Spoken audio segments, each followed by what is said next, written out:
इस्लामी family law में तलाक और बहुविवाह ये दो ऐसे शब्द हैं जो अक्सर गलत फहमियों और विवादों से घिरे रहते हैं। तो चलिए आज के इस विश्लेषण में इन धारणाओं के पीछे की असलियत को समझने की कोशिश करते हैं। देखिए, हमारी जो आम समझ है वो अक्सर कल्चरल प्रैक्टिस से बनती है। लेकिन क्या इस्लामी ग्रंथ वाकई में यही कहते हैं? हम विद्वान जावेद अहमद गामिदी की व्याख्याओं के जरिए ये जानेंगे कि असल सिद्धांत क्या है। तो हम सबसे पहले तलाक से जुड़े मिथकों को देखेंगे और फिर बहुविवाह के कॉन्टेक्स्ट को समझेंगे ताकि पूरी तस्वीर एकदम साफ हो सके। इस विश्लेषण में हम यही देखने वाले हैं कि जो कल्चरल मान्यताएं समाज में फैली हुई हैं वो और जो धार्मिक ग्रंथों के असल सिद्धांत हैं वो एक दूसरे से कितने अलग हैं। चलिए सबसे पहले 3 तलाक की उस धारणा से शुरू करते हैं जिसके बारे में हम सबने सुना है। क्या ये सचमुच इतना आसान है? आम धारणा तो यही है ना कि एक साथ बोले गए ये 3 शब्द एक फाइनल एक्शन है और इसके बाद कुछ नहीं हो सकता। लेकिन देखिए, जब पैगंबर मोहम्मद ने किसी को एक साथ 3 तलाक देते सुना तो उनकी प्रतिक्रिया कितनी सख्त थी। ये साफ दिखाता है कि तलाक जैसे गंभीर मामले को मजाक समझना कितना गलत माना गया। तो फिर सवाल उठता है कि तलाक की असली प्रक्रिया है क्या? जैसा कि हम देखेंगे, ये एक बहुत ही सोची समझी और कई स्टेप्स वाली प्रक्रिया है। ये जो प्रक्रिया है ये कई चरणों से गुजरती है, जैसे कि फैसला ठंडे दिमाग से लेना, गवाहों की मौजूदगी और सबसे ज़रूरी सुलह के लिए वक्त देना।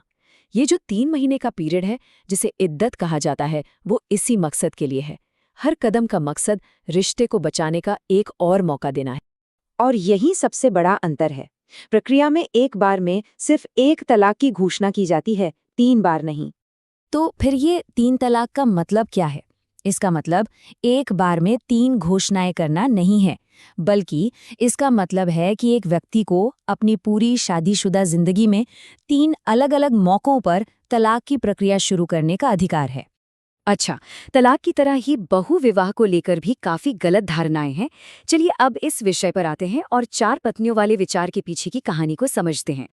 ये एक आम धारणा है कि ये पुरुषों के लिए एक खुला अधिकार है, लेकिन जब हम असल ग्रंथों को देखते हैं तो एक बिल्कुल अलग ही कहानी सामने आती है। देखिए, जो धार्मिक आदर्श है वो तो एक-एक के जोड़े का ही है, लेकिन बहुविवाह की अनुमति उस वक्त की एक सामाजिक हकीकत को एड्रेस करने के लिए दी गई थी। इस विषय पर कुरान की जो आयत है वो कोई जनरल इंस्ट्रक्शन नहीं है, बल्कि वो एक खास ऐतिहासिक घटना के जवाब में आई थी। ये स्लाइड उस कॉन्टेक्स्ट को एकदम साफ कर देती है। ये ओहद की लड़ाई के बाद पैदा हुए एक सामाजिक संकट का समाधान था, जिसमें बहुत सारी विधवाएं और अनाथ बच्चे थे। ये हर समय के लिए एक नया वैवाहिक कानून नहीं था। इसका मतलब ये हुआ कि ये कोई खुली इजाजत नहीं थी, बल्कि एक रेगुलेटेड सॉल्यूशन था, जिसकी सबसे बड़ी और सख्त शर्त थी सबके साथ पूरा न्याय सुनिश्चित करना। और ये बात हमें एक बहुत बड़े सिद्धांत की तरफ ले जाती है, लोगों को शिक्षित करने और उन पर फैसला सुलाने के बीच का फर्क। टेनिस स्टार सानिया मिर्जा के पहनावे को लेकर कुछ विद्वानों ने एक फतवा जारी किया था। ये घटना इस फर्क को बिल्कुल साफ कर देती है। जब विद्वान मौलाना वहीदुद्दीन खान से इस पर राय मांगी गई तो उनका जवाब देखिए। उन्होंने कहा, सानिया मिर्जा तो मुझसे पूछने नहीं आई थीं। इस एक जवाब ने पूरे मुद्दे का फोकस ही बदल दिया, किसी व्यक्ति पर जजमेंट पास करने से हटाकर एक विद्वान की सही भूमिका पर।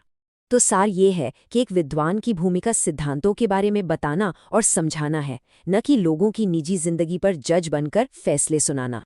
तो कुल मिलाकर हमने देखा कि तलाक हो या बहुविवाह, दोनों ही मामलों में जो मूल सिद्धांत है वो सिर्फ शब्दों की व्याख्या पर नहीं, बल्कि सोच समझकर फैसला लेने, सामाजिक जिम्मेदारी निभाने और न्याय सुनिश्चित करने पर जोर देता है।